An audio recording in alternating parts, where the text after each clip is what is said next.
Guys, ಇವತ್ ನಾವು ನೋಡಕ್ ಬಂದಿರೋದು ರೀಸೆಂಟ್ ಆಗಿ ತೆಲುಗು ಲ್ಯಾಂಗ್ವೇಜ್ ನಲ್ಲಿ ರಿಲೀಸ್ ಆಗಿರುವ ರಮಣಿ ಕಲ್ಯಾಣಂ ಅನ್ನುವಂತಹ ಒಂದು ಕ್ರೇಜಿ ಮೂವಿಯನ್ನ. ಹೀರೋಯಿನ್ ಅವಳನ್ನ ನೋಡ್ಬೇಕಾದ್ರೆ ಅವಳು ಚಿಕ್ಕ ವಯಸ್ಸಿನಿಂದ ಕುರುಡಿಯಾಗಿ ಬದುಕಿ ಬರ್ತಿದ್ದಾಳೆ. ಇನ್ನು ನಮ್ಮ ಹೀರೋವನ್ನ ನೋಡ್ಬೇಕಾದ್ರೆ ಅವನವೇ ಕೂಡ ಕಾಲನ್ನ ಕಳ್ಕೊಂಡು ಯಾವಾಗ್ಲೂ ವೀಲ್ ಚೇರ್ ನ ಮೇಲೆನೆ ಓಡಾಡ್ತಾನೆ. ಸೊ ಇವರಿಬ್ಬರಿಗೆ ಒಂದು ಸಿಚುವೇಶನ್ ಅಲ್ಲಿ ಲವ್ ಆಗುತ್ತೆ. ಬಟ್ ಆದ್ರೆ ಒಬ್ಬಳು ಕುರುಡಿ, ಮತ್ತೊಬ್ಬ ಕಾಲನ್ನ ಕಳ್ಕೊಂಡಿರುವ ಕುಂಟ. ಇವರಿಬ್ಬರಿಗೆ ಪ್ರೀತಿಯನ್ನ ಮಾಡ್ಕೊಂಡು ಮದ್ವೆ ಆದ್ರೆ ಯಾವ ರೀತಿ ಇರುತ್ತೆ ಅಂಡ್ ಅವರ ಜೀವನ ಕೂಡ ಯಾವ ರೀತಿ ನಡೆಯುತ್ತೆ ಅನ್ನುವ ಒಂದು ಭಯಂಕರವಾದ ಮೂವಿಯನ್ನೇ ನೋಡ್ತಾ ಇದೀವಿ. ನಿಜವನ್ನ ಹೇಳ್ಬೇಕು ಅಂದ್ರೆ ಈ ಮೂವಿಯನ್ನ ನಾವು ಯೋಚನೆ ಕೂಡ ಮಾಡೋದಿಕ್ಕೆ ಆಗೋದೇ ಇಲ್ಲ. ಆ ಲೆವೆಲ್ಗೆ ಸಖತ್ತಾಗಿದೆ. ಸೊ ಸ್ಕಿಪ್ ಅನ್ನ ಮಾಡದೆ ಕೊನೆವರೆಗೂ ನೋಡಿ. ಅಂಡ್ ಇನ್ನವೇ ನೀವು ನಮ್ಮ ಚಾನೆಲ್ ಅನ್ನ ಸಬ್ಸ್ಕ್ರೈಬ್ ಮಾಡಿಲ್ಲ ಅಂದ್ರೆ ಫಟಾಫಟ್ ಅಂತ ಸಬ್ಸ್ಕ್ರೈಬ್ ಮಾಡ್ಕೊಳ್ಳಿ. ಹಾಗೆ ಹೊಸದಾಗಿ ಬರ್ತಾ ಇರುವ ತೆಲುಗು, ತಮಿಳು, ಮಲಯಾಳಿಯಂ ಮೂವಿಗಳನ್ನ ಎಕ್ಸ್ಪ್ಲೇನ್ ಮಾಡೋದಿಕ್ಕೆ ಅಂತಾನೆ ಒಂದು ಹೊಸ ಚಾನೆಲ್ ಅನ್ನ ಕ್ರಿಯೇಟ್ ಮಾಡಿ ಅದರ ಲಿಂಕ್ ಅನ್ನವೇ ಕೂಡ ಡಿಸ್ಕ್ರಿಪ್ಷನ್ ಅಲ್ಲಿ ಕೊಟ್ಟಿದೀವಿ. ಅದನ್ನವೇ ಕೂಡ ಮರೆಯದೆ ಸಬ್ಸ್ಕ್ರೈಬ್ ಅನ್ನ ಮಾಡ್ಕೊಂಡ್ಬಿಡಿ. ಸರಿ, ಓಕೆ, ಇನ್ನು ತಡವನ್ನ ಮಾಡದೆ ಇವತ್ತಿನ ವಿಡಿಯೋ ಒಳಗಡೆಗೆ ಎಂಟ್ರಿ ಕೊಡೋಣ. ಓಪನಿಂಗ್ ಸೀನ್ ನಲ್ಲಿ ಸಂಜನಾ ಅನ್ನುವ ಒಂದು ಚಿಕ್ಕ ಹುಡುಗಿಯನ್ನ ನಮ್ಗೆ ತೋರಿಸ್ತಾರೆ. ಅಂಡ್ ಇವಳು ಭರತನಾಟ್ಯಂ ಅಲ್ಲಿ ಡ್ಯಾನ್ಸ್ ಅನ್ನ ಮಾಡೋದಕ್ಕಾಗಿ ರೆಡಿಯನ್ನ ಮಾಡಿಸ್ಕೊತಿರ್ತಾಳೆ. ಬಟ್ ಆದ್ರೆ ಇವಳನ್ನ ನೋಡುವಂತ ತಂಗಿ ಕೂಡ ನನ್ಗೆ ಕೂಡ ಈ ರೀತಿ ರೆಡಿಯನ್ನ ಮಾಡಮನ್ನೋದಾಗಿ ಹಠವನ್ನ ಮಾಡ್ತಾಳೆ. ಅದಕ್ಕೆ ನಮ್ಮ ಸಂಜನಾ, ಇಲ್ಲ ಕಣಮ್ಮ, ಇವತ್ತು ನನ್ನ ಡ್ಯಾನ್ಸ್ ಇರೋದ್ರಿಂದ ನನಗೆ ಮಾತ್ರ ರೆಡಿಯನ್ನ ಮಾಡ್ತಾರೆ ಅಂತ ಹೇಳ್ಕೊತಾಳೆ. ಆ ನಂತರ ಎಲ್ಲರಿಗೂ ಕೂಡ ಕಾರನ್ನ ಹಾಕೊಂಡು ಫಂಕ್ಷನ್ ಅನ್ನ ಅಟೆಂಡ್ ಮಾಡೋದಿಕ್ಕಾಗಿನೇ ಹೊರಟು ಬರ್ತಿರ್ತಾರೆ. ಬಟ್ ಆದ್ರೆ ಸಡನ್ ಆಗಿ ಒಂದು ಟ್ರಕ್ ಇವರ ಕಾರಿಗಾಗಿನೇ ಗುದ್ದಿ ಒಂದು ಭಯಂಕರವಾದ ಆಕ್ಸಿಡೆಂಟ್ ಅನ್ನೇ ಆಗೋಗುತ್ತೆ. ಅಂಡ್ ಅದ್ರಲ್ಲಿ ನಮ್ಮ ಸಂಜನಾ ಕೂಡ ಕಾರಿಂದ ಹೊರಗಡೆಗಾಗಿನೇ ಬಂದು ಬೀಳ್ತಾಳೆ. ಅಂಡ್ ಇವಳ ಕಣ್ಮುಂದೆನೆ ಇವಳ ತಂದೆ, ತಾಯಿ, ತಂಗಿ 3 ಜನರೇ ಕೂಡ ತೀರೋಗ್ತಾರೆ. ಅಂಡ್ ನೆಕ್ಸ್ಟ್ ನಮ್ಗೆ ತೋರಿಸ್ಬೇಕಾದ್ರೆ ಈ ಘಟನೆಯನ್ನ ನಮ್ಮ ಸಂಜನಾ ಕನಸನ್ನಾಗಿನೇ ಕಾಣ್ತಾ ಇರೋದು. ಅಂದ್ರೆ ಇವಳು ಬೆಳೆದು ದೊಡ್ಡೋಳಾಗಿರ್ತಾ ಇದ್ರೆ ಕೂಡ ಚಿಕ್ಕ ವಯಸ್ಸಿನಲ್ಲಿ ನಡೆದಿರುವ ಘಟನೆ ಮತ್ತೆ ಮತ್ತೆ ಬಂದು ಕಾಡ್ತಾ ಇದೆ. ಅಂಡ್ ಅದು ಅಲ್ಲದೆ ಆಕ್ಸಿಡೆಂಟ್ ಆದ ನಂತರ ಇವಳು ಕಣ್ಣುನವೇ ಕೂಡ ಹೊರಟಾಗಿದೆ. ಬಟ್ ಆದ್ರೂ ಕೂಡ ನಮ್ಮ ಸಂಜನಾ ಧೈರ್ಯವನ್ನ ಕಳ್ಕೊಳ್ದೆ ನಾರ್ಮಲ್ ಆಗಿನೇ ಬದುಕೋದಿಕ್ಕೆ ಶುರುವನ್ನ ಮಾಡಿದ್ದಾಳೆ. ಅಷ್ಟೇ ಯಾಕೆ 4 ಅನಾಥ ಮಕ್ಕಳನ್ನವೇ ಕೂಡ ಕರ್ಕೊಂಡು ಅವರನ್ನ ಸಾಕಿ ಬರ್ತಾ ಇದ್ದಾಳೆ. ಅಂಡ್ ಇವಳ ಮನೆ ಎದುರುಗಡೆ ವಯಸ್ಸಾಗಿರುವ ಒಬ್ಬಳು ಮುದುಕಿ ಕೂಡ ಇರ್ತಾ ಇದ್ದು ಆ ಮುದುಕಿನವೇ ನಮ್ಮ ಸಂಜನಾಗೆ ಆವಾಗ ಹೆಲ್ಪ್ ಅನ್ನ ಮಾಡಿ ಕೊಡ್ತಿರ್ತಾಳೆ. ನಮ್ಮ ಸಂಜನಾ ಕೂಡ ಅವಳ ಪ್ರತಿದಿನದ ಎಲ್ಲಾ ಕೆಲಸಗಳನ್ನವೇ ಕೂಡ ಇವಳನ್ನೇ ಮೇಂಟೈನ್ ಮಾಡ್ಕೊಂಡು ಇವತ್ತು ಒಂದು ಇಂಟರ್ವ್ಯೂ ಅನ್ನ ಅಟೆಂಡ್ ಮಾಡೋದಕ್ಕಾಗಿನೇ ಹೊರಟು ಬರ್ತಾಳೆ. ಅಂಡ್ ಇಲ್ಲಿಗೆ ಸೀನ್ ಅನ್ನ ಕಟ್ ಮಾಡಿ ರಾಮ್ ಅನ್ನುವ ನಮ್ಮ ಹೀರೋವನ್ನ ತೋರಿಸ್ತಾರೆ ನೋಡಿ. ಅಂಡ್ ಇವನಿಗೆ ಕೂಡ ಯಾವ್ದೋ ಒಂದು ಆಕ್ಸಿಡೆಂಟ್ ಆಗಿ ಕಾಲನ್ನ ಕಳ್ಕೊಂಡ್ಬಿಟ್ಟಿದ್ದಾನೆ. ಸೊ ಅವಾಗಿಂದ ಇವನವೇ ಕೂಡ ವೀಲ್ ಚೇರ್ ನಲ್ಲೇ ಓಡಾಡ್ಬೇಕು, ಆ ರೀತಿಯಾಗಿ ಹ್ಯಾಂಡಿಕ್ಯಾಪ್ಟ್ ಆಗೋಗಿದ್ದಾನೆ. ಅಂಡ್ ಇವನನ್ನ ನೋಡ್ಕೊಳ್ತಾ ಇರೋದು ಇವನ ಕಸಿನ್ ಆಗಿರುವ ವಿಷ್ಣು ಮತ್ತೆ ಮೀರಾ. ಅವರೇನೋ ತುಂಬಾನೇ ಚೆನ್ನಾಗಿ ನೋಡ್ಕೋತಾ ಇದ್ದಾರೆ. ಬಟ್ ಆದ್ರೆ ಇವನು ಡಿಪ್ರೆಷನ್ ಇಂದ ಇನ್ನವೇ ಕೂಡ ಹೊರಗೆ ಬಂದಿಲ್ಲ. ಅಂದ್ರೆ ನಾವು ಕಾಲನ್ನ ಕಳ್ಕೊಂಡ್ಬಿಟ್ಟಿದೀವಿ ಅನ್ನುವ ನೋವಿನಲ್ಲೇ ಬದುಕಿ ಬರ್ತಿದ್ದಾನೆ.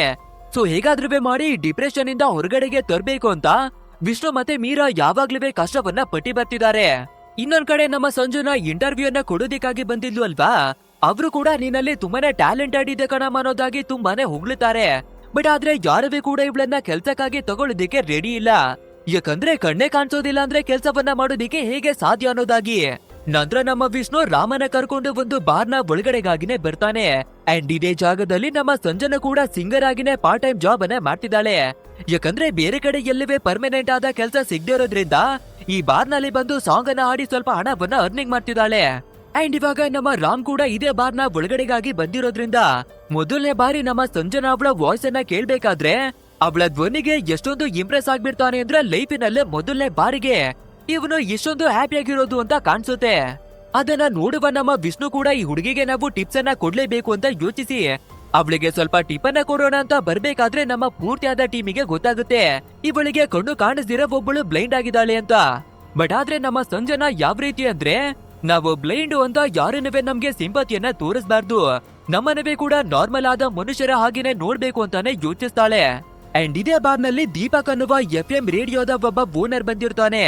ಅವನವೇ ಕೂಡ ನಮ್ಮ ಸಂಜನಾ ಅವಳ ವಾಯ್ಸ್ ಅನ್ನ ಕೇಳ್ಬೇಕಾದ್ರೆ ಇಂಪ್ರೆಸ್ ಆಗಿ ಅವನ ವಿಸಿಟಿಂಗ್ ಕಾರ್ಡ್ ಅನ್ನ ಕೊಟ್ಟು, ನೀವು ಬೇಕು ಅಂದ್ರೆ ನಮ್ಮ ಸ್ಟುಡಿಯೋಗೆ ಬಂದು ವರ್ಕ್ ಅನ್ನ ಮಾಡಬಹುದು, ನಿಮ್ಗೆ FM ನಲ್ಲಿ ವರ್ಕ್ ಅನ್ನ ಮಾಡೋದಿಕ್ಕೆ ಇಂಟ್ರೆಸ್ಟ್ ಇದೆಯಾ ಅನ್ನೋದಾಗಿ ಆಫರ್ ಅನ್ನ ಮಾಡ್ತಾನೆ.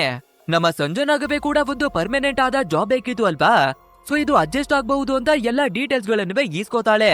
ಅಂಡ್ ಮನೆಗೆ ಬರುವ ಟೈಮ್ ನಲ್ಲಿ ಒಂದು ಬೇಕರಿಗೆ ಬಂದು ಬನ್ಗಳಾಗಿರ್ಬಹುದು, ಐಸ್ ಕ್ರೀಮ್ ಆಗಿರಬಹುದು, ಎಲ್ಲವನ್ನ ಮನೆಯಲ್ಲಿರುವ 4 ಮಕ್ಕಳಿಗಾಗಿನೇ ತಗೊಂಡು ಬರ್ತಾಳೆ. ಅಂಡ್ ಫೈನಲಿ ಮನೆ ಹತ್ರಕ್ಕಾಗಿನೇ ಬರ್ಬೇಕಾದ್ರೆ ಮನೆ ಒಳಗಡೆ ಇರುವ ಮಕ್ಕಳು ಇವಳಿಗೆ ಇಷ್ಟವಾಗಿರುವ ಯಾವ್ದೋ ಒಂದು ವಸ್ತುವನ್ನ ಹೊಡೆದಾಕ್ಬಿಟ್ಟಿದ್ದಾರೆ ಅನ್ಸುತ್ತೆ. ಸೊ ಅದನ್ನ ಆದಷ್ಟು ಬೇಗ ಕ್ಲೀನ್ ಅನ್ನ ಮಾಡಿ ಹೊರಗಡೆಗಾಗಿನೇ ತೆಗೆದು ಹಾಕ್ತಿರ್ತಾರೆ. ಅಂಡ್ ನಮ್ಮ ಸಂಜನಾ ಕೂಡ ಮನೆ ಒಳಗಡೆಗೆ ಬರ್ಬೇಕಾದ್ರೆ ಆಕ್ಯುರೇಟ್ ಆಗಿ ಗೊತ್ತಾಗ್ಬಿಡುತ್ತೆ ಇವ್ರು ನಮ್ಗೆ ಬೇಕಾಗಿರುವ ಯಾವ್ದೋ ಒಂದು ವಸ್ತುವನ್ನ ಬುಡ್ದಾಕಿದ್ದಾರೆ ಅಂತ. ಆದ್ರೂ ಕೂಡ ನೀವು ಚಿಂತೆಯನ್ನ ಮಾಡೋದಿಕ್ಕೆ ಹೋಗ್ಬೇಡಿ, ಯಾಕಂದ್ರೆ ಬೇಕು ಬೇಕು ಅಂತ ನೀವು ಯಾವ್ದನ್ನವೇ ಕೂಡ ಬುಡ್ದು ಹಾಕಲ್ಲ ಅಲ್ವಾ. ಸೊ ಭಯವನ್ನ ಪಡ್ಕೋಬೇಡಿ ಅಂತ ಮಕ್ಕಳನ್ನ ಸಮಾಧಾನ ಮಾಡ್ತಾಳೆ. ಆದ್ರಿಂದ ಎಮೋಷನಲ್ ಆಗುವ ಮಕ್ಕಳವೇ ಕೂಡ ಬಂದು ಅವಳನ್ನ ಹಗ್ಗನ್ನ ಮಾಡ್ಕೋತಾವೆ. ಅಂಡ್ ನೆಕ್ಸ್ಟ್ ಡೇ ಆಗ್ಬೇಕಾದ್ರೆ ನಮ್ಮ ಸಂಜನಾ ಕೂಡ ಮಾಸ್ ಆಗಿನೇ ರೆಡಿಯಾಗಿ ರೇಡಿಯೋ ಸ್ಟೇಷನ್ ಅಲ್ಲಿ ವರ್ಕನ ಮಾಡೋದಿಕ್ಕೆ ಆಫರ್ ಅನ್ನ ಕೊಟ್ಟಿದ್ದ ಅಲ್ವಾ, ಸೀದಾ ಅದೇ ಜಾಗಕ್ಕಾಗಿನೇ ಬಂದು ಎಲ್ಲರನ್ನ ಮಾತಾಡಿಸ್ತಾಳೆ. ಅಂಡ್ ದೀಪಾ ಕೂಡ ನಮ್ಮ ಸಂಜನಾ ಅವಳನ್ನ ಎಲ್ಲರಿಗೂ ಪರಿಚಯವನ್ನ ಮಾಡಿಕೊಟ್ಟಿ ಆಕ್ಚುಲ್ ಆಗಿ ಇವಳು ಬ್ಲೈಂಡ್ ಆಗಿದ್ದಾಳೆ ಅನ್ನೋದಾಗಿನೇ ಹೇಳೋದಿಕ್ಕೆ ನೋಡ್ತಾನೆ. ಆದ್ರೆ ನಮ್ಮ ಸಂಜನಾ ಅವನನ್ನ ತೊಡ್ದು ನನ್ಗೆ ಕಣ್ಣುಗಳು ಕಾಣಿಸದೆ ಇರೋದು ನನ್ನ ಕ್ವಾಲಿಫಿಕೇಶನ್ ಅಲ್ಲ, ಅಂಡ್ ಅದನ್ನ ಯಾವುದೇ ಕಾರಣಕ್ಕೆ ಕೂಡ ಹೈಲೈಟ್ ಅನ್ನ ಮಾಡೋದಿಕ್ಕೆ ಹೋಗ್ಬೇಡಿ ಅನ್ನೋದಾಗಿನೇ ಕೇಳ್ತಾಳೆ. ಸೊ ಇದನ್ನ ಕೇಳುವ ದೀಪಾ ಕೂಡ ಸಾರಿ ಅನ್ನೋದಾಗಿ ಎಲ್ಲರ ಮುಂದೆ ಸಾರಿ ಅನ್ನವೇ ಕೇಳ್ತಾನೆ. ಸರಿ, ಹಾಗಿದ್ರೆ ನಮ್ಮ ಚಾನಲ್ ನಲ್ಲಿ ಇನ್ ಮುಂದೆ ನೀವೇನೆ ಹೋಸ್ಟ್ ಅನ್ನ ಮಾಡಿ ಅನ್ನೋದಾಗಿ ದೀಪಾಕು ಹೇಳ್ಕೋಬೇಕಾದ್ರೆ ಅದಕ್ಕೆ ನಮ್ಮ ಸಂಜನಾ ನನ್ನ ಮನೆಯಲ್ಲಿರುವ 4 ಮಕ್ಕಳನ್ನ ಸಾಕಿ ಬರ್ತಾ ಇದ್ದೀನಿ. ಸೊ ಅದಕ್ಕಾಗಿ ನಾನು ಪಾರ್ಟ್ ಟೈಮ್ ಆಗಿ ಬೇರೊಂದು ಕಡೆ ಜಾಬ್ ಅನ್ನವೇ ಕೂಡ ಮಾಡಿ ಬರ್ತಿದ್ದೀನಿ.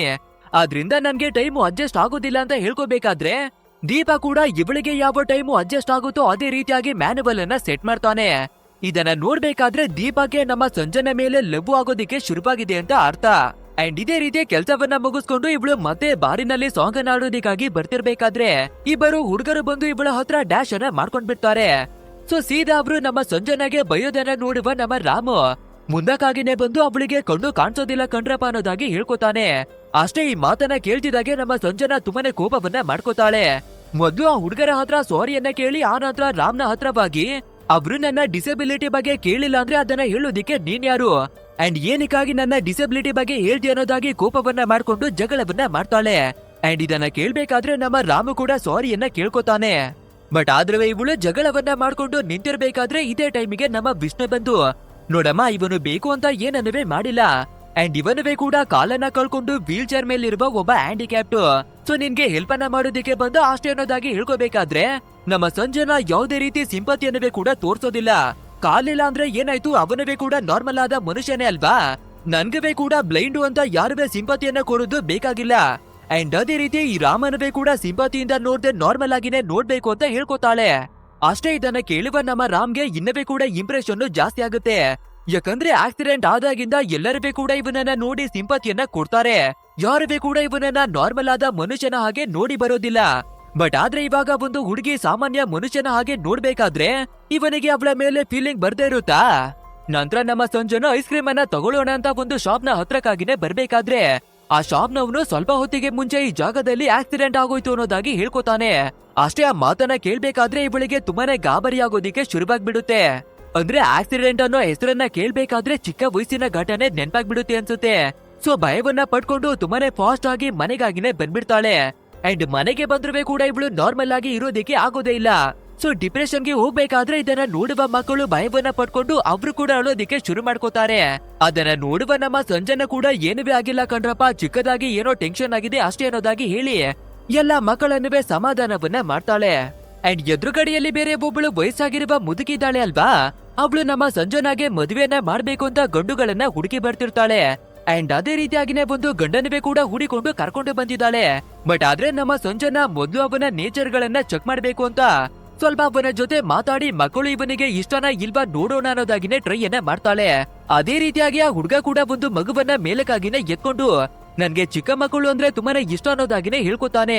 ಅಂಡ್ ಇದನ್ನ ಕೇಳುವ ನಮ್ಮ ಸಂಜನಾ ಕೂಡ ಹ್ಯಾಪಿಯಾಗಿ ನಾನು ಈ ಮಕ್ಕಳನ್ನ ತುಂಬಾನೇ ಪ್ರೀತಿಯನ್ನ ಮಾಡಿ ಬರ್ತಾ ಇದ್ದೀನಿ, ಅಂಡ್ ಮದ್ವೆ ಆದ ನಂತರನವೇ ಕೂಡ ಈ ಮಕ್ಕಳನ್ನ ನನ್ನ ಜೊತೆಯಾಗಿನೇ ಕರ್ಕೊಂಡು ಬರ್ತೀನಿ ಅಂತ ಹೇಳ್ಕೋಬೇಕಾದ್ರೆ ಆ ಹುಡ್ಗ ಪೊಟ್ಟಂತ ಮಗುವನ್ನ ಕೆಳಗಡೆಗಾಗಿನೇ ಇಳಿಸಿ ನನ್ಗೆ ಈ ಮದ್ವೆನುವೇ ಬೇಡ ಏನುವೇ ಬೇಡ ಅಂತ ಕ್ಯಾನ್ಸಲ್ ಅನ್ನ ಮಾಡಿ ಹೊರಟೋಗ್ಬಿಡ್ತಾನೆ. ಇದ್ರಿಂದ ಬೇಜಾರಾಗುವ ಮುದುಕಿ ಯಾಕಮ್ಮ ಪ್ರತಿ ಸಲನವೇ ಇದೇ ರೀತಿಯಾಗಿ ಮಾಡ್ತಿದ್ಯಾ ಅಂತ ಕೇಳ್ಬೇಕಾದ್ರೆ ಅಜ್ಜಿ ನನ್ಗೆ ಅಂತ ಈ ಜಗತ್ತಿನಲ್ಲಿ ಇರೋದು ಈ 4 ಜನ ಮಕ್ಕಳು ಮಾತ್ರನೇ. ಸೊ ನನ್ನನ್ನ ಇಷ್ಟಪಡೋರು ಆ ಮಕ್ಕಳನ್ನವೇ ಕೂಡ ಅವರ ಮಕ್ಕಳ ಹಾಗೇನೆ ನೋಡ್ಕೋಬೇಕು ಅನ್ನೋದಾಗಿನೇ ಹೇಳ್ಕೊತಾಳೆ. ಅಂಡ್ ಇದನ್ನೆಲ್ಲ ನಮ್ಮ ಮಕ್ಕಳವೇ ಕೂಡ ಹಿಂದೆ ನಿಂತು ಕೇಳಿಸ್ಕೊಂಡು ಹಾಗಿದ್ರೆ ನಮ್ಮ ಅಕ್ಕ ಇಲ್ಲಿವರೆಗೂ ಮದ್ವೆಯನ್ನ ಆಗ್ದಿರೋದು ನಮ್ಮ ಕಾರಣಕ್ಕ, ನಮ್ಮ ಅಕ್ಕನಿಗೆ ನಾವು ಭಾರ ಆಗೋಗಿದ್ದೀವಿ ಅನ್ನೋದಾಗಿ ಯೋಚನೆಯನ್ನ ಮಾಡ್ತಾವೆ. ನಂತರ ನಮ್ಮ ಸಂಜನಾ ಕೆಲ್ಸಕ್ಕಾಗಿನೇ ಜಾಯ್ನ್ ಆಗಿದ್ದಾಳೆ ಅಲ್ವಾ, ಸೊ ಅದೇ ರೀತಿಯಾಗಿ ಮೊದಲನೇ ದಿನ ಅವಳ ಕೆಲಸವನ್ನವೇ ಕೂಡ ಶುರುವನ್ನ ಮಾಡ್ಕೋತಾಳೆ. ಅಂಡ್ ಇವಳಿಗೆ ಮೊದಲನೇದಾಗಿ ಕೊಟ್ಟಿರುವ ಕಾನ್ಸೆಪ್ಟ್ ಏನು ಅಂದ್ರೆ ಯಾರಿಗಾದ್ರೂ ಸಾರಿಯನ್ನ ಕೇಳ್ಬೇಕು ಅಂತಿದ್ರೆ ನಮ್ಮ ಮೂಲಕ ಸಾರಿಯನ್ನ ಕೇಳೋದು. ಸೊ ಅದೇ ರೀತಿಯಾಗಿ ಯಾರಿಗಾದ್ರೂ ಸಾರಿಯನ್ನ ಕೇಳ್ಬೇಕು ಅಂದ್ರೆ ನಮ್ಗೆ ಕಾಲನ್ನ ಮಾಡಿ ಸಾರಿಯನ್ನ ಕೇಳಿ ಅಂತ ಹೇಳ್ಕೊತಾಳೆ. ಅಂಡ್ ಇದನ್ನ ನಮ್ಮ ರಾಮ್ ಕೂಡ ಕೇಳ್ತಿರ್ಬೇಕಾದ್ರೆ ಧೈರ್ಯವನ್ನ ಮಾಡಿ ಈ FM ಸ್ಟೇಷನ್ ಅವರಿಗೆ ಕಾಲನ್ನ ಮಾಡ್ಬೇಕಾದ್ರೆ ಕನೆಕ್ಟ್ ಕೂಡ ಆಗುತ್ತೆ. ಅಂಡ್ ಮೊದಲನೇದಾಗಿ ನಮ್ಮ ರಾಮು ಅವನು ಸಾರಿಯನ್ನ ಕೇಳ್ಕೊತಾನೆ, ಯಾಕಂದ್ರೆ ಇಲ್ಲಿವರೆಗೂ ಡಿಪ್ರೆಷನ್ ಅನ್ನ ಮಾಡ್ಕೊಂಡು ಇವನಿಗೆ ಮೋಸವನ್ನ ಮಾಡ್ಕೊಂಡಿದೀನಿ ಅಂತ. ಅಂಡ್ ಎರಡನೇದಾಗಿ ಕಸಿನ್ ಆಗಿರುವ ವಿಷ್ಣು ಮತ್ತೆ ಮೀರಾಗವೇ ಕೂಡ ಸಾರಿಯನ್ನ ಕೇಳ್ತಾನೆ, ಯಾಕಂದ್ರೆ ಅವರು ತುಂಬಾನೇ ಕಷ್ಟವನ್ನ ಪಟ್ಟು ನನ್ನನ್ನ ಚೆನ್ನಾಗಿನೇ ನೋಡ್ಕೊಂಡು ಬರ್ತಾ ಇದ್ದಾರೆ. ಬಟ್ ಆದ್ರೆ ಅವರು ಅಷ್ಟು ಕಷ್ಟವನ್ನ ಪಡ್ತಾ ಇದ್ರೆ ಕೂಡ ನಾನು ಅವರಿಗೆ ಬೆಲೆಯನ್ನ ಕೊಡ್ತೀರಾ, ನಾನು ಡಿಪ್ರೆಷನ್ ಅಲ್ಲೇ ಬದುಕೋದಿಕ್ಕೆ ಶುರುವನ್ನ ಮಾಡ್ಕೊಂಡಿದ್ದೀನಿ ಅನ್ನೋದಾಗಿ ಎಲ್ಲವನ್ನ ಹೇಳ್ಕೋಬೇಕಾದ್ರೆ ಇದನ್ನ ಕೇಳುವ ಮೀರಾ ಮತ್ತೆ ವಿಷ್ಣು ಕೂಡ ತುಂಬಾನೇ ಎಮೋಷನಲ್ ಆಗ್ತಾರೆ. ಅಂಡ್ ಕೊನೆಗಾದ್ರೆ ಇವನು ಮಾಡ್ತಿರುವ ತಪ್ಪು ಇವನಿಗೆ ಅರ್ಥವಾಯ್ತಲ್ಲ ಅಂತ ಸಮಾಧಾನವನ್ನ ಮಾಡ್ಕೋತಾರೆ. ಅಂಡ್ ಇದನ್ನೆಲ್ಲ ಕೇಳುವ ನಮ್ಮ ಸಂಜನ ಕೂಡ, ನೀವು ತಪ್ಪನ್ನ ಮಾಡಿದಿರಿ ಅಂತ ಯಾವತ್ತೂ ಕೂಡ ಯೋಚನೆಯನ್ನ ಮಾಡಬೇಡಿ, ಇನ್ ಮುಂದೆ ನಿಮ್ಮ ಲೈಫಿನಲ್ಲಿ ಒಳ್ಳೆ ನಿರ್ಧಾರವನ್ನ ತಗೊಳ್ಳಿ ಅಂತ ಮೋಟಿವೇಟ್ ಅನ್ನ ಮಾಡ್ತಾಳೆ. ಅಂಡ್ ಇದು ಎಷ್ಟರ ಮಟ್ಟಿಗೆ ವೈರಲ್ ಆಗುತ್ತೆ ಅಂದ್ರೆ ಇವರ ಶೋ ಕೂಡ ತುಂಬಾನೇ ಪಾಪ್ಯುಲರ್ ಆಗೋಗುತ್ತೆ. ಆದ್ರಿಂದ ದೀಪಕ್ಕೂ ಕೂಡ ತುಂಬಾನೇ ಇಷ್ಟವಾಗಿ ನಮ್ಮ ಸಂಜನಾ ಅವಳ ಮೇಲೆ ಇನ್ನವೇ ಕೂಡ ಫೀಲಿಂಗ್ ಗಳು ಜಾಸ್ತಿ ಆಗೋಗುತ್ತೆ. ಈ ಕಡೆ ನಮ್ಮ ರಾಮನ ನೋಡ್ಬೇಕಾದ್ರೆ ಇವನವೇ ಕೂಡ ಡೈಲಿ ರೇಡಿಯೋವನ್ನ ಕೇಳೋದಿಕ್ಕೆ ಶುರುವನ್ನ ಮಾಡ್ಕೋತಾನೆ. ಆಕ್ಚುಲ್ ಆಗಿ ಹೇಳ್ಬೇಕು ಅಂದ್ರೆ ನಮ್ಮ ರಾಮ್ ಕೂಡ ಲವ್ ಅಲ್ಲಿ ಬಿದ್ದೋಗಿದ್ದಾನೆ. ಅಂಡ್ ಹೇಗಿದ್ರು ನಮ್ಮ ಸಂಜನಾ ಅವಳ ವಾಯ್ಸ್ ತುಂಬಾನೇ ಇಷ್ಟವಾಗೋಗಿದೆ ಅಲ್ವಾ, ಅವಳ ವಾಯ್ಸಿನಲ್ಲಿ ಒಂದು ಸಾಂಗ್ ಅನ್ನ ಆಡ್ಸೋಣ ಅಂತ ತುಂಬಾನೇ ಇಷ್ಟವನ್ನ ಪಟ್ಟು ಒಂದು ಸಾಂಗ್ ಅನ್ನವೇ ಕೂಡ ಬರ್ದು ಅವಳಿಗೆ ಹಾಡು ಅನ್ನೋದಾಗಿ ಆ ಲೆಟರ್ ಅನ್ನ ತಂದು ಕೊಡ್ತಾನೆ. ಬಟ್ ಆದ್ರೆ ನಮ್ಮ ಸಂಜನಾ ಅದನ್ನ ಹಾಡೋದಿಕ್ಕಾಗಿ ಒಪ್ಕೊಳ್ಳೋದಿಲ್ಲ. ಅವಳು ಎಷ್ಟೇ ಸಲ ರಿಜೆಕ್ಟ್ ಅನ್ನ ಮಾಡಿದ್ರೆ ಕೂಡ ಅವಳ ಹಿಂದೆನೆ ಬಿದ್ದು ಇದೊಂದು ಸಾಂಗ್ ಅನ್ನ ಹಾಡಿ ಅನ್ನೋದಾಗಿ ರಿಕ್ವೆಸ್ಟ್ ಅನ್ನ ಮಾಡ್ಕೊಂಡೇ ಬರ್ತಿರ್ತಾನೆ. ಬಟ್ ಆದ್ರೆ ಇವಾಗ್ಲೂ ಕೂಡ ಇವಳು ಇಗ್ನೋರ್ ಅನ್ನ ಮಾಡಿ ಮನೆ ಹತ್ರಕ್ಕಾಗಿನೇ ಹೊಟ್ಟು ಬರ್ತಿರ್ಬೇಕಾದ್ರೆ ಒಬ್ಬ ವ್ಯಕ್ತಿ ಬಂದು ಇವಳಿಗೆ ಡ್ಯಾಶ್ ಅನ್ನ ಮಾಡ್ಬಿಡ್ತಾನೆ. ಸೊ ಅವರು ಇವಳಿಗೆ ಬೈಕೊಂಡು ಬೇರೆ ಜಗಳವನ್ನ ಆಡೋದಿಕ್ಕೆ ನೋಡ್ಬೇಕಾದ್ರೆ ನಮ್ಮ ಸಂಜನೆಗೆ ಕೂಡ ಬೇರೆ ದಾರಿ ಇಲ್ದೆ ಪೆಪ್ಪರ್ ಸ್ಪ್ರೇನ ತೆಗೆದು ಹೊಡೆದ್ಬಿಡ್ತಾಳೆ. ಆದ್ರಿಂದ ಆ ವ್ಯಕ್ತಿ ತುಂಬಾನೇ ಕೋಪವನ್ನ ಮಾಡ್ಕೊಂಡು ಸೇಡನ್ನ ತೀರಿಸ್ಕೋಬೇಕು ಅಂತ ಬೇರೆ ಬೇರೆ ಹುಡುಗರನ್ನ ಗ್ಯಾಂಗ್ ಅನ್ನ ಕಟ್ಕೊಂಡೇನೆ ಬಂದು ಇವಳಿಗೆ ಹೊಡೆಯೋದಿಕ್ಕಾಗಿನೇ ನೋಡ್ತಾನೆ. ಇದೇ ಟೈಮ್ ನಲ್ಲಿ ನಮ್ಮ ರಾಮ್ ಕೂಡ ಇದೊಂದು ಸಾಂಗ್ ಅನ್ನ ಹಾಡಿ ಅಂತ ಲೆಟರ್ ಅನ್ನ ಇಟ್ಕೊಂಡು ಹಿಂದೆ ಅಲಿತಿದ್ದ ಅಲ್ವಾ. ಸೊ ಅವನವೇ ಕೂಡ ವೀಲ್ ಚೇರ್ ಅನ್ನ ತೊಳ್ಕೊಂಡು ಇವಳ ಹತ್ರಕ್ಕಾಗಿನೇ ಬರ್ತಾನೆ. ಅಂಡ್ ಇವಾಗ ನಮ್ಮ ಸಂಜನಾ ಕೂಡ ರಾಮ್ಗೆ ಹೆಲ್ಪ್ ಅನ್ನ ಮಾಡು ಅಂತ ಕೇಳ್ಕೊತಾಳೆ. ಅದೇ ರೀತಿಯಾಗಿ ಅವನವೇ ಕೂಡ ಫೇಸ್ ಅನ್ನ ಮಾಡೋಣ ಅಂತ ಮುಂದೆ ಬರ್ಬೇಕಾದ್ರೆ ಈ ಗೂಂಡಗಳು ನಮ್ಮ ರಾಮ್ ಅವನ ವೀಲ್ ಚೇರ್ ಅನ್ನ ಹಿಂದಕ್ಕಾಗಿನೇ ತೊಳ್ಬೇಕಾದ್ರೆ ಸೀದಾ ಒಂದು ಕಂಬಕ್ಕಾಗಿನೇ ಹೊಡೆದು ಇವನ ತಲೆಯಲ್ಲಿ ರಕ್ತವೆಲ್ಲ ಚೊಟ್ಟೋದಿಕ್ಕೆ ಶುರುವಾಗ್ಬಿಡುತ್ತೆ. ಅಷ್ಟೇ ಇದನ್ನ ನೋಡುವ ಗೂಂಡಗಳು ಹೆದರ್ಕೊಂಡು ಓಡೋಗ್ಬಿಡ್ತಾರೆ. ಅಂಡ್ ಇಲ್ಲಿ ಏನ್ ನಡೆದಿದೆ ಅಂತ ನಮ್ಮ ಸಂಜನಾಗವೇ ಕೂಡ ಅರ್ಥವಾಗ್ಬೇಕಾದ್ರೆ ಅಕ್ಕಪಕ್ಕದ ಜನಗಳನ್ನ ಕರೆದು ನಮ್ಮ ರಾಮ್ ಅವನನ್ನ ಹಾಸ್ಪಿಟಲ್ಗೆನೆ ಸೇರಿಸ್ತಾರೆ. ಅಂಡ್ ನಮ್ಮ ಸಂಜನಾ ಕೂಡ ಇವನಿಗೆ ಏನಾಗುತ್ತೋ ಏನ್ ಕಥೆನೋ ಅಂತ ತುಂಬಾನೇ ಟೆನ್ಷನ್ ಅಲ್ಲೇ ಇರ್ಬೇಕಾದ್ರೆ ನಮ್ಮ ವಿಷ್ಣು ಇವಳ ಹತ್ರಕ್ಕಾಗಿನೇ ಬಂದು ಒಂದು ವಿಷಯವನ್ನ ಹೇಳ್ಕೊತಾನೆ. ಇವನು 18ನೇ ವಯಸ್ಸಿನಲ್ಲಿ ಇರ್ಬೇಕಾದ್ರೆ ದೊಡ್ಡ ಕ್ರಿಕೆಟರ್ ಆಗ್ಬೇಕು ಅಂತ ಕಷ್ಟವನ್ನ ಪಡ್ತಿದ್ದ.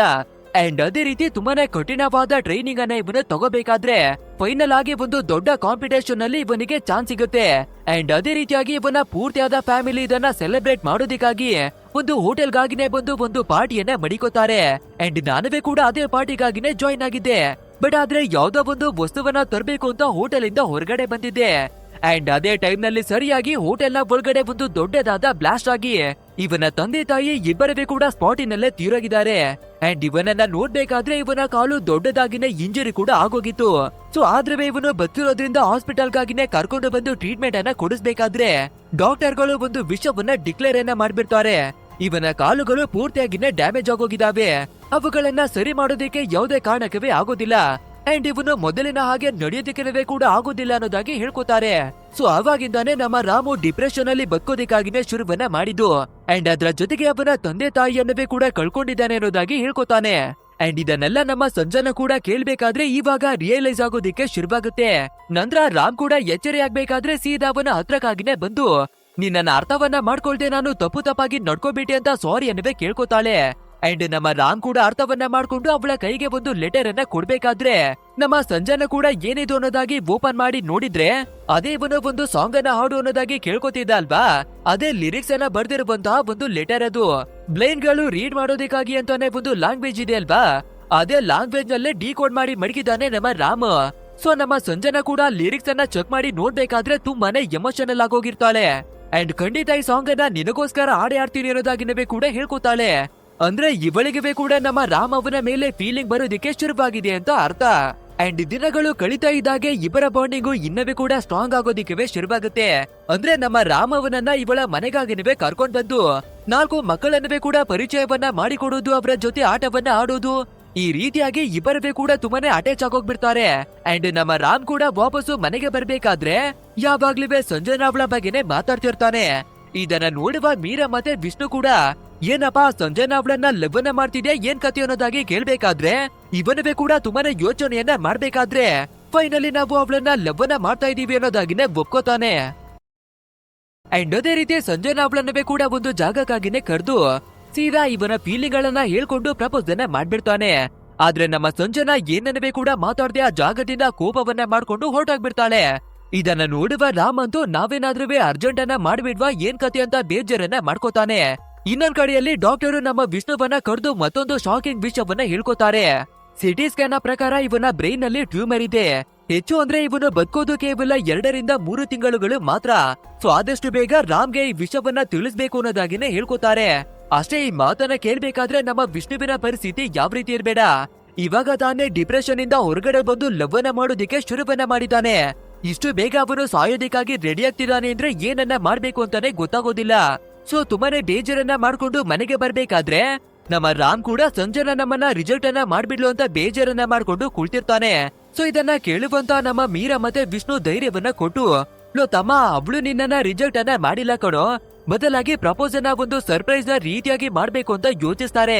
ನೀನು ಡೈರೆಕ್ಟ್ ಆಗಿನೇ ಕರೆದು ಪ್ರಪೋಸ್ ಅನ್ನ ಮಾಡಿದ್ಯಲ್ವಾ, ಸೊ ಅದಕ್ಕಾಗಿನೇ ಸ್ವಲ್ಪ ಕೋಪವನ್ನ ಮಾಡ್ಕೊಂಡಿದ್ದಾಳೆ ಅಷ್ಟೇ. ಇಲ್ಲ ಅಂದಿದ್ರೆ ನಿನ್ನ ಜೊತೆ ಅಷ್ಟೊಂದು ಬಾಂಡಿಂಗ್ ಅನ್ನ ಮಾಡ್ಕೋತಿರ್ಲಿಲ್ಲ ಅಂತ ಎಲ್ಲವನ್ನ ಬಿಡಿಸಿ ಹೇಳ್ಬೇಕಾದ್ರೆ ಇವನಿಗೆ ಕೂಡ ಎಲ್ಲನೂ ಅರ್ಥವಾಗುತ್ತೆ. ಇದನ್ನೆಲ್ಲ ನೋಡುವ ನಮ್ಮ ವಿಷ್ಣು ಕೂಡ ಇವನಿಗೆ ಟ್ಯೂಮರ್ ಇರುವ ವಿಷಯವನ್ನ ನಾವು ಹೇಳೋದಿಕ್ಕೆ ಆಗಲ್ಲ. ಒಂದ್ ವೇಳೆ ಹೇಳ್ಬಿಟ್ರೆ ಇವನು ಮತ್ತೆ ಡಿಪ್ರೆಷನ್ಗೆ ಹೋಗ್ಬಿಡ್ತಾನೆ ಅನ್ನೋದಾಗಿನೇ ಯೋಚಿಸಿ ಎಲ್ಲರಿಂದನೂ ವಿಷಯವನ್ನ ಬಚ್ಚಿಡ್ತಾನೆ. ನೆಕ್ಸ್ಟ್ ನಮ್ಮ ಸಂಜನಾ ಅವಳು ರೇಡಿಯೋ ಸ್ಟೇಷನ್ಗೆ ಮತ್ತೆ ಕೆಲ್ಸಕ್ಕಾಗಿನೇ ಬರ್ಬೇಕಾದ್ರೆ ಇವಾಗ ಇವಳು ಪರ್ಸನಲ್ ಆದ ವಿಷಯವನ್ನವೇ ಕೂಡ ಅನೌನ್ಸ್ ಅನ್ನ ಮಾಡ್ತಾಳೆ. ಅಂದ್ರೆ ನಾನು ಒಬ್ಬ ವ್ಯಕ್ತಿಯನ್ನ ತುಂಬಾನೇ ಪ್ರೀತಿಯನ್ನ ಮಾಡಿ ಬರ್ತಾ ಇದ್ದೀನಿ, ನಾನು ಅಂದ್ರೆ ಅವನಿಗೆ ಕೂಡ ಇಷ್ಟ ಅಂತ ಎಲ್ಲಾ ವಿಷಯವನ್ನವೇ ಹೇಳ್ಕೊತಾಳೆ.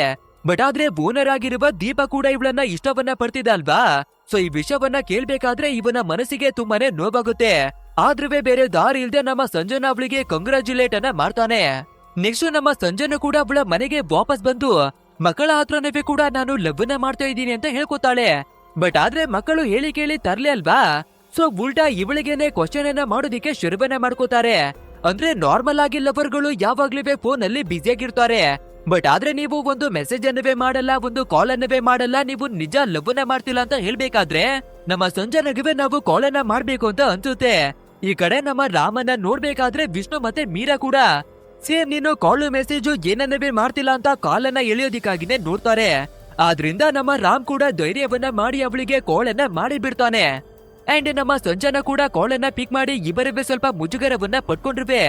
ಆ ನಂತರ ಮಾತಾಡೋದಿಕ್ಕೆ ಶುರುವನ್ನ ಮಾಡ್ತಾರೆ. ಬಟ್ ಆದ್ರೆ ಇವರ ಕಾನ್ವರ್ಸೇಷನ್ ಕೇಳುವ ಮಕ್ಕಳಾಗಿರ್ಬಹುದು, ಮೀರಾ ವಿಷ್ಣು ಆಗಿರ್ಬಹುದು, ಎಲ್ಲರೂ ನಗಾಡೋದಿಕ್ಕೇನೆ ಶುರುವನ್ನ ಮಾಡ್ಕೋತಾರೆ. ಆದ್ರೂ ಪರವಾಗಿಲ್ಲ ಅಂತ ನಮ್ಮ ಮೀರಾ ರಾಮ್ಗೆ ಸ್ವಲ್ಪ ಹಿಂಡ್ಗಳನ್ನ ಕೊಡೋದಿಕ್ಕಾಗಿ ಟ್ರೈ ಅನ್ನ ಮಾಡ್ತಾಳೆ. ಅಂದ್ರೆ ಕಾಫಿಗೆ ಹೋಗೋಣ್ವಾ, ಫ್ರೀ ಇದ್ಯಾ, ಡೇಟಿಗೆ ಹೋಗೋಣ್ವಾ ಕರಿ ಅಂತ ಕೇಳ್ಬೇಕಾದ್ರೆ ನಮ್ಮ ರಾಮ್ ಕೂಡ ಧೈರ್ಯವನ್ನ ಮಾಡಿ ಡೇಟಿಂಗ್ ಆಗಿನ ಕರಿತಾನೆ. ಅಂಡ್ ಸಂಜನಾ ಕೂಡ ಸರಿ ಓಕೆನೋದಾಗಿನೇ ಒಪ್ಕೋತಾಳೆ. ಸೊ ಇದನ್ನ ಕೇಳುವ ನಮ್ಮ ರಾಮು ಮತ್ತೆ ಮೀರಾ ಇಬ್ಬರವೇ ಕೂಡ ತುಂಬಾನೇ ಹ್ಯಾಪಿ ಆಗೋಗ್ತಾರೆ. ಆದ್ರೆ ನಮ್ಮ ವಿಷ್ಣು ಮಾತ್ರ ಹ್ಯಾಪಿ ಆಗಿರುವ ಹಾಗೆ ನಾಟಕವನ್ನ ಮಾಡ್ತಾನೆ. ಯಾಕಂದ್ರೆ ಇವನಿಗೆ ಬ್ರೈನ್ ಟ್ಯೂಮರ್ ಇದೆ ಅಂತ ಇವನಿಗೆ ಮಾತ್ರ ಗೊತ್ತಿದೆ ಅಲ್ವಾ. ಸೊ ಸತ್ಯ ಗೊತ್ತಿದ್ರೆ ಕೂಡ ಹೊರಗಡೆ ನಾಟಕವನ್ನ ಮಾಡ್ಬೇಕಾಗಿದೆ. ಅಂಡ್ ಡಾಕ್ಟರ್ ಕೂಡ ನಮ್ಮ ವಿಷ್ಣುವನ್ನ ಕರೆದು ಇನ್ನು ಕೆಲವೇ ದಿನಗಳಲ್ಲಿ ಅವನ ಸಾವು ಬರ್ತಾ ಇದೆ, ಅಟ್ಲೀಸ್ಟ್ ಆ ಸಂಜನಾ ಅನ್ನುವ ಹುಡುಗಿಗಾದ್ರೂ ಕೂಡ ಸತ್ಯವನ್ನ ಹೇಳಿ ಅವಳು ಪ್ರೀತಿಯನ್ನ ಮಾಡೋದನ್ನ ಇವಾಗ್ಲೇನೆ ತಡೀರಿ ಅನ್ನೋದಾಗಿ ಹೇಳ್ಕೊತಾನೆ. ಬಟ್ ಆದ್ರೆ ನಮ್ಮ ವಿಷ್ಣುವಿನ ಮನಸ್ಸಲ್ಲಿ ಏನಿದೆ ಅಂದ್ರೆ ಇವನು ಸಾಯುವ ಕೊನೆ ಸ್ಟೇಜ್ಗಾಗಿನೇ ಬಂದು ತಲುಪಿದಾನೆ ಅಲ್ವಾ. ಸೊ ಈ ಟೈಮಲ್ಲಿ ಆದ್ರೂ ಸ್ವಲ್ಪ ಹ್ಯಾಪಿಯಾಗಿ ನೆಮ್ಮದಿಯಿಂದ ಸಾಯ್ಲಿ, ಸತ್ಯವನ್ನ ಹೇಳಿ ಇವನ ಖುಷಿಯನ್ನ ಕಿತ್ಕೊಳ್ಳೋದಿಕ್ಕೆ ಇಷ್ಟ ಇಲ್ಲ ಅಂತ ಎಲ್ಲರಿಂದ ವಿಷಯವನ್ನ ಬಚ್ಚಿಡ್ತಾನೆ. ಇವಾಗ ನಮ್ಮ ರಾಮ್ ಬೇರೆ ಸಂಜನಾ ಅವಳನ್ನ ಡೇಟಿಂಗ್ ಆಗಿ ಕರೆದಿದ್ದಾನೆ ಅಲ್ವಾ. ಸೊ ಎಲ್ಲಾ ಮಕ್ಕಳವೇ ಸೇರ್ಕೊಂಡು ನಮ್ಮ ಸಂಜನಾ ಅವಳನ್ನ ಸೂಪರ್ ಆಗಿನೇ ರೆಡಿ ಮಾಡ್ತಾರೆ. ಅಂಡ್ ಅದೇ ರೀತಿ ನಮ್ಮ ರಾಮನ್ನ ಮೀರನ್ನ ರೆಡಿಯನ್ನ ಮಾಡ್ತಾಳೆ. ಅದು ಅಲ್ಲದೆ ನಮ್ಮ ವಿಷ್ಣು ಇಬ್ಬರಿಗೂ ಕೂಡ ಒಂದು 5 ಸ್ಟಾರ್ ಹೋಟೆಲ್ ಅನ್ನವೇ ಕೂಡ ಬುಕ್ ಅನ್ನ ಮಾಡಿದ್ದಾನೆ. ಹಾಗೆ ನಾವೇನೆ ಇಬ್ಬರನ್ನವೇ ಕೂಡ ಕರ್ಕೊಂಡು ಆ ಜಾಗಕ್ಕಾಗಿನೇ ಡ್ರಾಪ್ ಅನ್ನವೇ ಮಾಡೋಣ ಅಂತ ಕೂಡ ರೆಡಿ ಆಗಿದ್ದಾನೆ. ಸೊ ಅದೇ ರೀತಿಯಾಗಿ ನಮ್ಮ ಹೀರೋವನ್ನವೇ ಕೂಡ ಕಾರಿನ ಒಳಗಡೆಗಾಗಿನೇ ಕೂರಿಸ್ಕೊಂಡು ಸಂಜನಾ ಅವಳನ್ನವೇ ಕೂಡ ಪಿಕನ್ನ ಮಾಡ್ಕೊಳ್ಳೋದಿಕ್ಕೆ ಅವರ ಮನೆ ಹತ್ರಕ್ಕಾಗಿನೇ ಬರ್ತಾರೆ. ನೆಕ್ಸ್ಟ್ ಕಾರಿನ ಒಳಗಡೆ ಹತ್ಕೊಳ್ಳಮ್ಮ ಅಂತ ನಮ್ಮ ವಿಷ್ಣು ಕರಿಬೇಕಾದ್ರೆ ಅದಕ್ಕೆ ಸಂಜನಾ ಏನೇ ಆದ್ರೂ ಕೂಡ ನಾನು ಕಾರಿನ ಒಳಗಡೆ ಬರಲ್ಲ ಅಂತ ಆಟವನ್ನ ಮಾಡ್ತಾಳೆ. ಬೇಕಂದ್ರೆ ನಾವು ನಡ್ಕೊಂಡು ಹೋಗೋಣ, ಬಟ್ ಆದ್ರೆ ಕಾರು ಬೇಡ ಅಂತ ಹೇಳ್ಬೇಕಾದ್ರೆ ನಮ್ಮ ವಿಷ್ಣು ಹೋಟೆಲ್ ತುಂಬಾ ದೂರ ಇದೆ ಕಣಮ್ಮ, ನಾವು ನಡ್ಕೊಂಡು ಹೋಗೋದಿಕ್ಕೆ ಆಗಲ್ಲ ಅಂತ ಹೇಳ್ಕೊತಾನೆ. ಅಂದ್ರೆ ಇವಳು ಚಿಕ್ಕ ವಯಸ್ಸಿನಲ್ಲಿ ಕಾರಿನಲ್ಲೇ ಹೋಗ್ತಿರ್ಬೇಕಾದ್ರೆ ಇವಳ ಪೂರ್ತಿಯಾದ ಫ್ಯಾಮಿಲಿ ತೀರೋಗಿದೆ ಅಲ್ವಾ, ಸೊ ಅದಕ್ಕೆ ಕಾರನ್ನ ಕಂಡ್ರೆ ಇವಳು ತುಂಬಾನೇ ಭಯವನ್ನ ಪಟ್ಕೊಳ್ಳೋದು. ಅಂಡ್ ಇವಾಗ ಇದೇ ವಿಷಯವನ್ನ ಇಟ್ಟು ರಾಮ್ ಮತ್ತೆ ಸಂಜನಾ ಇಬ್ಬರ ನಡುವೆ ಜಗಳ ಆಗೋಗುತ್ತೆ. ನೆಕ್ಸ್ಟ್ ಡೇ ನಮ್ಮ ಸಂಜನಾ ಕೂಡ ಅವಳ ಕೆಲ್ಸವನ್ನ ಮಾಡೋದಿಕ್ಕೆ ಬರ್ಬೇಕಾದ್ರೆ ಇವತ್ತು ಬೇರೆ ವ್ಯಕ್ತಿ ಕಾಲ್ ಅನ್ನ ಮಾಡಿ ಒಂದು ವಿಷಯವನ್ನ ಹೇಳ್ಕೊತಾನೆ. ಮೇಡಮ್, ನನ್ನ ಗರ್ಲ್ ಫ್ರೆಂಡ್ಗೆ ಸರ್ಪ್ರೈಸ್ ಅನ್ನ ಕೊಡೋಣ ಅಂತ ಒಂದು ಗಿಫ್ಟ್ ಅನ್ನ ಸೆಂಡ್ ಮಾಡಿದ್ದೆ, ಬಟ್ ಆದ್ರೆ ಆ ಗಿಫ್ಟ್ ಅವಳ ಮನೆಯವರ ಕೈಗೆ ಸಿಕ್ಕಿ ನಮ್ಮ ಲವ್ ನ ಬಗ್ಗೆ ಗೊತ್ತಾಗ್ಬಿಟ್ಟಿದೆ. ಆದ್ರಿಂದ ನಾನು ತಪ್ಪನ್ನ ಮಾಡ್ಬಿಟ್ಟೆ ಅಂತ ನನ್ನ ಲವ್ವರು ನನಗೇನೆ ಬೈತಾ ಇದ್ದಾಳೆ ಅನ್ನೋದಾಗಿ ಹೇಳ್ಕೊತಾನೆ. ಸೊ ಇದನ್ನ ಕೇಳುವ ನಮ್ಮ ಸಂಜನಾ ಕೂಡ ಈ ಹುಡುಗನಿಗೆ ಎರ ಬೀರಿ ಬೈಯೋದಿಕ್ಕಾಗಿ ಶುರುವನ್ನ ಮಾಡಿದಾಳೆ. ನಿನ್ನ ಲವರ್ಗೆ ಇನ್ಫಾರ್ಮ್ ಅನ್ನ ಮಾಡ್ದಿರೋ ಗಿಫ್ಟ್ ಅನ್ನ ನೀನು ಯಾವ ರೀತಿ ಕಳಿಸ್ತೀಯ ಅನ್ನೋದಾಗಿ. ಅದಕ್ಕೆ ಆ ಹುಡುಗ ಕೂಡ ನಾನು ಮುಂಚೆನೆ ಹೇಳ್ಬಿಟ್ರೆ ಅದು ಸರ್ಪ್ರೈಸ್ ಅನ್ನಿಸ್ಕೊಳ್ಳಲ್ಲ ಅಂತ ಇಬ್ಬರ ನಡುವೆ ವಾದ ನಡೀತಿರುತ್ತೆ. ಸೊ ಇದನ್ನ ನೋಡುವ ದೀಪಕ್ ಮಧ್ಯಕ್ಕಾಗಿನೇ ಬಂದು ಸಿಚುವೇಶನ್ ಅನ್ನ ಹ್ಯಾಂಡಲ್ ಮಾಡ್ತಾನೆ. ಆ ನಂತರ ನಮ್ಮ ಸಂಜನಾ ಅವಳ ಹತ್ರ ಏನಕ್ಕೆ ಇವತ್ತು ತುಂಬಾನೇ ಕೋಪದಲ್ಲಿದ್ಯಾ ಅಂತ ಕೇಳ್ಬೇಕಾದ್ರೆ ನಿನ್ನೆ ನಡೆದಿರೋ ಕಾರಿನ ವಿಷಯವನ್ನ ಪೂರ್ತಿಯಾಗಿನೇ ಹೇಳ್ಕೊತಾಳೆ. ಸೊ ಇದನ್ನ ಕೇಳುವ ದೀಪಕ್ ನೀನ ರೀತಿ ಬಿಹೇವ್ ಅನ್ನ ಮಾಡ್ಬೇಕಾದ್ರೆ ಅವರು ಕೂಡ ಕೋಪವನ್ನ ಮಾಡ್ಕೋತಾರೆ. ಸೊ ನೀನು ಸಮಾಧಾನವಾಗಿ ಹೇಳ್ಬೇಕಿತ್ತು ಅಂತ ಅರ್ಥವನ್ನ ಮಾಡಿಸ್ತಾನೆ. ಆದ್ರಿಂದ ನಮ್ಮ ಸಂಜನಾ ಕೂಡ ಅರ್ಥವನ್ನ ಮಾಡ್ಕೊಂಡು ನಮ್ಮದೇ ತಪ್ಪಾಯ್ತು ಅಂತ ರಾಮ್ಗೆ ಕಾಲ್ ಅನ್ನ ಮಾಡಿ ಸಾರಿ ಅನ್ನವೇ ಕೂಡ ಕೇಳ್ಕೊತಾಳೆ. ಅಂಡ್ ಇದನ್ನ ಕೇಳುವ ನಮ್ಮ ರಾಮ್ ಕೂಡ ಸರಿ ಓಕೆ ಅನ್ನೋದಾಗಿ ಕ್ಷಮಿಸ್ತಾನೆ. ಬಟ್ ಆದ್ರೆ ಇವಳು ಕಾರಿಂದ ಏನಕ್ಕಾಗಿ ಅಷ್ಟು ಭಯವನ್ನ ಪಟ್ಕೋತಾಳೆ ಅಂತ ಗೊತ್ತಾಗೋದಿಲ್ಲ. ಆ ನಂತರ ಮತ್ತೆ ಇವರ ಬಾಂಡಿಂಗು ಮೊದಲಿನ ಹಾಗೇನೆ ಆಗ್ಬೇಕಾದ್ರೆ ನಮ್ಮ ರಾಮ್ ಅವನನ್ನುವೆ ಕೂಡ FM ರೇಡಿಯೋ ಸ್ಟೇಷನ್ ಗಾಗಿನೇ ಕರ್ಕೊಂಡು ಬಂದು ಇಂಟ್ರಡ್ಯೂಸ್ ಅನ್ನ ಮಾಡಿಸ್ತಾಳೆ. ದೀಪಾ ಕೂಡ ನಮ್ಮ ಸಂಜನಾ ಅವಳ ಜೊತೆ ತುಂಬಾನೇ ಕ್ಲೋಸ್ ಆಗಿರೋದನ್ನ ನೋಡ್ಬೇಕಾದ್ರೆ ಮೇ ಬಿ ಇವರಿಬ್ಬರಿಗೆ ಕ್ಲೋಸ್ ಆದ ಫ್ರೆಂಡ್ ಆಗಿರ್ಬೇಕು ಅಂತ ಯೋಚನೆಯನ್ನ ಮಾಡ್ಕೊಂಡು ನಾರ್ಮಲ್ ಆಗಿನೇ ತಗೋತಾನೆ. ಅಷ್ಟೇ ಅಲ್ಲದೆ ಎದುರುಗಡೆ ಒಬ್ಬಳು ಮುದುಕಿ ಇದ್ದಾಳೆ ಅಲ್ವಾ, ಅವಳಿಗೆ ಕೂಡ ನಮ್ಮ ರಾಮ್ ಅವನನ್ನ ಕಂಡ್ರೆ ತುಂಬಾನೇ ಇಷ್ಟವಾಗೋಗುತ್ತೆ. ಸೊ ನೀನುವೆ ಕೂಡ ಇವನನ್ನೇ ಮದ್ವೆ ಆಗಮ್ಮ ಅನ್ನೋದಾಗಿ ಸಜೆಷನ್ ಅನ್ನವೇ ಕೊಡ್ತಾಳೆ. ಅಂಡ್ ಇದೇ ರೀತಿಯಾಗಿ ಒಂದು ದಿನ ನಮ್ಮ ರಾಮ್ ಕೂಡ ಸಂಜನಾ ಅವಳ ಮನೇಲಿರ್ಬೇಕಾದ್ರೆ ಅಚಾನಕ್ ಆಗಿ ಚಿಕ್ಕ ಹುಡುಗನ ಹೆಲ್ತು ಹಾಳಾಗೋಗುತ್ತೆ.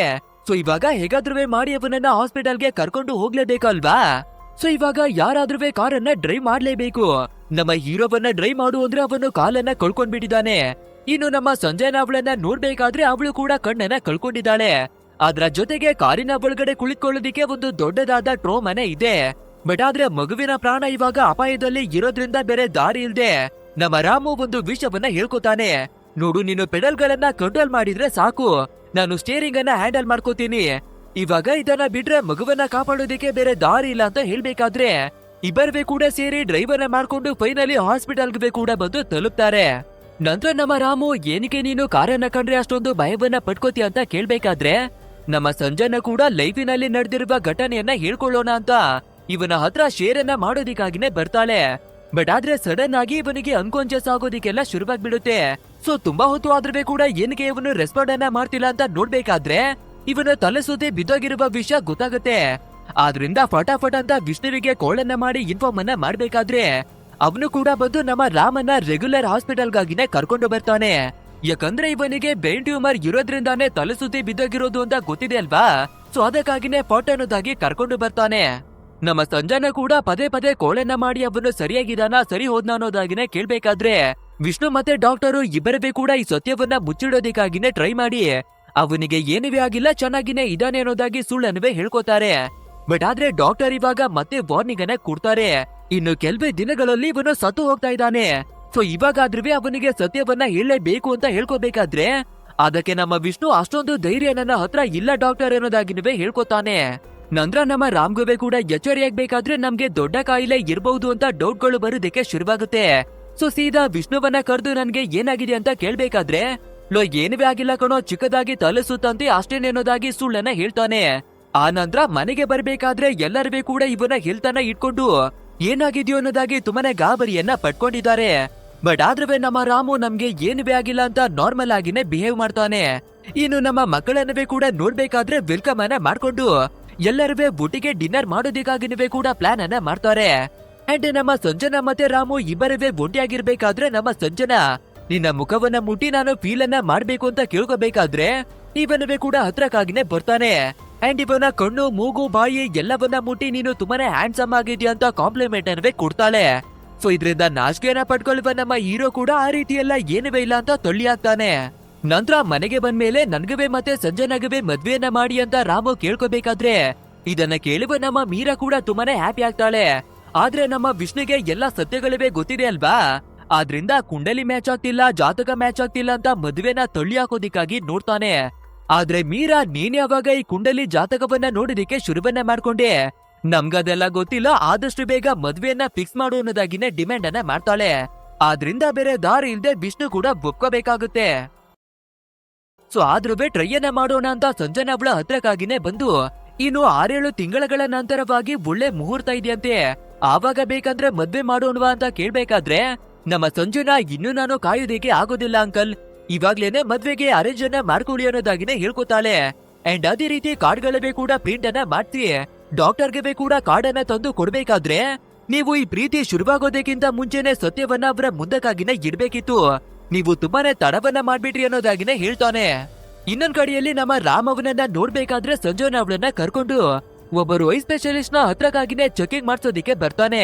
ಅಂಡ್ ಅವರವೇ ಕೂಡ ಚೆಕಿಂಗ್ ಅನ್ನ ಮಾಡಿ ಒಂದು ಹ್ಯಾಪಿ ವಿಷಯವನ್ನ ಹೇಳ್ತಾರೆ ನೋಡಿ, ಅಂದ್ರೆ ಇವಳ ಕಣ್ಣುಗಳು ಪೂರ್ತಿಯಾಗಿ ಡ್ಯಾಮೇಜ್ ಆಗಿಲ್ಲ. ಸೊ ಯಾರಾದ್ರೂ ಮ್ಯಾಚ್ ಆಗುವ ಡೋನರ್ ಸಿಕ್ಕಿದ್ರೆ ಖಂಡಿತ ಕಣ್ಣುಗಳು ಮತ್ತೆ ಬರುತ್ತೆ ಅಂತ ಹೇಳ್ಕೊತಾರೆ. ಇದನ್ನ ಕೇಳುವ ನಮ್ಮ ರಾಮು ತುಂಬಾನೇ ಹ್ಯಾಪಿಯಾಗಿ, ಹಾಗಿದ್ರೆ ಎಷ್ಟೇ ಹಣ ಖರ್ಚಾದ್ರೂ ಕೂಡ ಇವಳಿಗೆ ಮತ್ತೆ ಕಣ್ಣನ್ನ ತಂದೆ ತರಿಸ್ತೀನಿ ಅಂತ ಹೇಳ್ಕೊತಾನೆ. ಆ ನಂತರ ಎಲ್ಲರೂ ಕೂಡ ಮದುವೆ ತಯಾರಿಯನ್ನುವೇ ಶುರು ಮಾಡ್ಕೋತಾರೆ.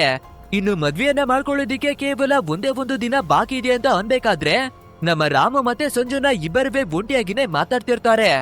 ಸೊ ಇವಾಗಾದ್ರೂ ಆಕ್ಸಿಡೆಂಟ್ ನ ಬಗ್ಗೆ ಹೇಳ್ಕೊಳ್ಳೋಣ ಅಂತ ನಮ್ಮ ಸಂಜನಾ ಇವಳ ಫ್ಯಾಮಿಲಿ ಫೋಟೋವನ್ನ ತೋರಿಸಿ ಎಲ್ಲಾ ವಿಷಯವನ್ನ ಹೇಳೋದಿಕ್ಕೆ ಶುರು ಮಾಡ್ಕೋತಾಳೆ. ಅಂಡ್ ಇವಳು ಯಾವ ರೀತಿಯಾಗಿ ಹೇಳ್ತಿರ್ತಾಳೋ ಅದೇ ರೀತಿಯಾಗಿ ನಮ್ಮ ರಾಮ್ಗೆ ತಲೆ ಸುತ್ತೋದಕ್ಕೂ ಶುರುವಾಗ್ಬಿಡುತ್ತೆ. ಬಟ್ ಆದ್ರೆ ನಮ್ಮ ಸಂಜನಾಗೆ ಗೊತ್ತಿಲ್ದಿರ ಅವಳು ಸ್ಟೋರಿಯನ್ನ ಹೇಳೋದ್ರಲ್ಲಿ ಬ್ಯುಸಿಯಾಗಿದ್ದಾಳೆ. ಅಂಡ್ ಇದೇ ಜಾಗದಲ್ಲಿ ನಡ್ಕೊಂಡು ಹೋಗ್ತಿದ್ದ ನಮ್ಮ ವಿಷ್ಣು ಇದನ್ನ ನೋಡಿ ಪಟ್ ಅಂತ ನಮ್ಮ ರಾಮನ್ನ ಕರ್ಕೊಂಡು ಹಾಸ್ಪಿಟಲ್ ಕಡೆಗಾಗಿನೇ ಬಂದ್ಬಿಡ್ತಾನೆ. ಅಂಡ್ ಆ ನಂತರ ನಮ್ಮ ಸಂಜನ ಕೂಡ ರಾಮ್ ಅವನನ್ನ ಮಾತಾಡಿಸ್ಬೇಕಾದ್ರೆ ರೆಸ್ಪಾಂಡೇ ಬರ್ತಿಲ್ಲ ಅಲ್ವಾ, ಮೇ ಬಿ ಅವನು ರೆಸ್ಟ್ ಅನ್ನ ಮಾಡೋದಿಕ್ಕೆ ಹೊರಟಾಗಿರ್ಬೇಕು ಅಂತ ಅನ್ಕೋತಾಳೆ. ಅಂಡ್ ನೆಕ್ಸ್ಟ್ ಡೇ ಮಾರ್ನಿಂಗ್ ಆಗ್ಬೇಕಾದ್ರೆ ಮದ್ವೆಗೆ ಎಲ್ಲಾ ತಯಾರಿಯನ್ನ ಮಾಡ್ಕೊಂಡು ನಮ್ಮ ಸಂಜನ ಕೂಡ ಮಂಟಪದ ಒಳಗಡೆಗಾಗಿನೇ ಬಂದು ಕಾಯ್ತಾ ಕುಳಿತಿದ್ದಾಳೆ. ಅಂಡ್ ಎಷ್ಟೇ ಹೊತ್ತು ಆದ್ರೂ ಕೂಡ ನಮ್ಮ ರಾಮು ಬರೋದೇ ಇಲ್ಲ. ಸೊ ಇವಾಗ ಕೊಡ್ತಾರೆ ನೋಡಿ ಎಲ್ಲರಿಗೂ ಒಂದು ಭಯಂಕರವಾದ ಟ್ವಿಸ್ಟ್ ಅನ್ನ, ಅಂದ್ರೆ ಮದುವೆ ಗಂಡು ಕೂಡ ರೆಡಿಯಾಗಿ ವೀಲ್ ಚೇರ್ ನ ಮೇಲೆ ಮಂಟಪದ ಒಳಗಡೆಗೆ ಬರುತ್ತೆ. ಬಟ್ ಆದ್ರೆ ವೀಲ್ ಚೇರ್ ನಲ್ಲಿ ಬಂದಿರೋದು ನಮ್ಮ ರಾಮ್ ಅಲ್ಲ, ಬದಲಾಗಿ ದೀಪಕ್.